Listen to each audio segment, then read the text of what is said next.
What is up, you guys? Welcome back to a brand new video. This is Christopher Nolan season, and we are on our last movie until Tenet comes out. Obviously, this has to be Dunkirk. So yeah, let's get into it. So like he said, we are reviewing Dunkirk today, and it was released in 2017, so let's see what it's about. In May 1940, Germany advanced into France, trapping Allied troops on the beaches of Dunkirk. Under air and ground cover from British and French forces, troops were slowly and methodically evacuated from the beach using every serviceable naval and civilian vessel that could be found. At the end of this heroic mission, 330,000 French, British, Belgian, and Dutch soldiers were safely evacuated. So if you didn't know, this film was based on a true story. This actually happened. Yeah, but it obviously made it more extreme as far as like the exact details and all that stuff. Mm-hmm. But anyways though, so this film is obviously a war film, and the main thing I like about this is it's not too long, because some war films are just crazy long. Mm-hmm. And the fact that they can be slow. So if it's slow and long, it just starts, you lose your attention. So this film isn't the quickest, and it doesn't have the craziest action, like the most action like other certain films do, but this film for me was just like perfect with the pacing of it. I don't know. I just feel like it wasn't too long. It wasn't too short. There was enough slow time and enough action that just kept me engaged. And again, I feel like the writing was really good, because this film didn't need to be constant action or some crazy over-the-top action.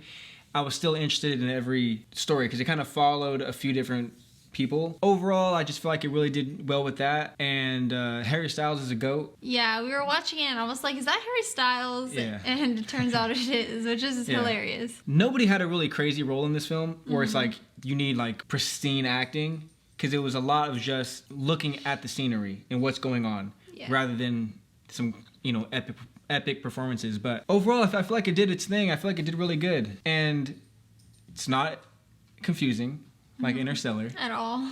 Like, you know exactly what's going on. You don't even have to have prior knowledge on Dunkirk to know what's happening. Yeah, it's just really, really good in my opinion. And again, because it's a war film, so a lot of war films have these things. But again, this film had really good shots, really good angles. Christopher Nolan always does.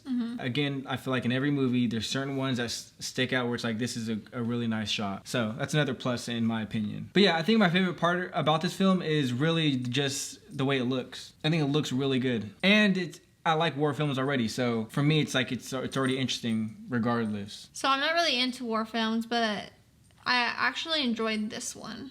Yeah. I don't know if this is on the top half of his movies or the bottom half. Either way though, if it's on the bottom half or top half, that doesn't mean it's either really good or not really good, because I think all his movies are, pretty good. I will say though, it could just be me and me not being able to hear as well, but it's kind of hard to hear what they are saying at times when they are speaking. Yeah, because the music. Yeah, the music kind of just overpowers. Yeah, the music was definitely a little loud. But again, I just feel like this movie was not meant to hear everything. Yeah, but that's the thing. So even though you can't really hear some of the parts, it doesn't take away like what's from going the quality. On. Yeah, like you still understand what's going on. It doesn't leave you confused. Like, wait, I have to rewind it. What did he say? Like, you don't that doesn't really happen. Yeah. Even if you don't hear what they say, you don't have to rewind it to know what's happening. So my favorite part of the film is probably the ending, because for one, there's a really good shot when Tom Hardy's character, the pilot,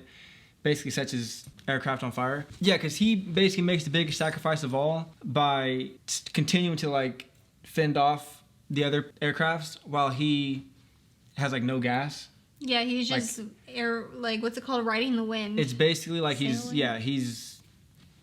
could have just left, save himself, but he didn't, and and then he landed on the beach where there was no one there anymore because everybody evacuated and left. The other soldiers come and grab him, so we don't know what happens with him because it ends. The story doesn't continue to show what happens with him, but you can only assume. But yeah, that part to me was super cool, and there's always somebody sacrificing something in Christopher Nolan films, I feel like. Yeah. But yeah, so that's probably gonna be it for the review.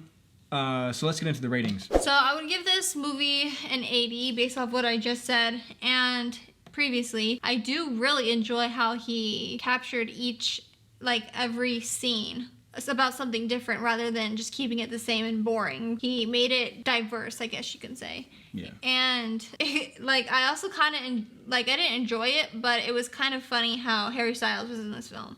Even though he didn't really have much to say, it was still funny to see him. Yeah, because you didn't even really know it was him until you were like paying attention. So yeah, for me, I'd probably give this film an 88. There's not much you can say though that's like bad. Like overall, it was just done really good. Yeah. And it was different than most war films. Like it was definitely different, obviously, because she doesn't even consider it a war film. So yeah, I mean 88 I think is a good score for me. But either way though, that's gonna be it for the review. So hopefully you guys enjoyed it. If you did, give it a thumbs up. We appreciate it. Subscribe if you haven't already. And comment down below your thoughts on this film. Is it on the top half? Is it on the lower half of his films if you were to rank them? But either way though, my name's Matt. My name's Nicole. And we'll catch you next time.